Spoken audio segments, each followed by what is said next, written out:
امروز میخوام یه ابزار پنجره بسیار شکیل بهتون معرفی کنم که ابعادش 20 در ضخامت 9 در ضخامت 3 و طول 2 متر هستش. این ابزار رو هم میتونید به صورت پایین پنجره استفاده کنید، هم به صورت قاب عکسی که دور تا دور پنجرهتون فقط از این ابزار باشه.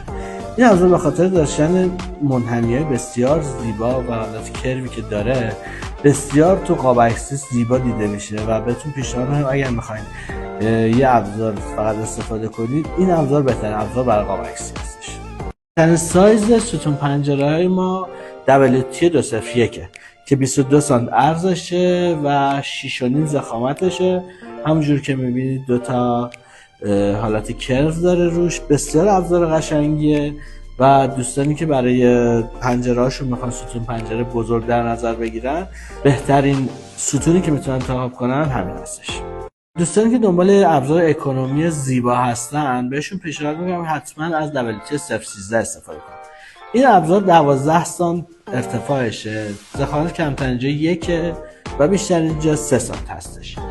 این ابزار به خاطر داشتن حالت کرو و پله‌ای هم به عنوان قاب عکسی خیلی زیبا میشه، هم جایی که روی نما میخواین حالت قاب داشته باشید میتونید از این استفاده کنید و بسیار کار زیبایی هستش.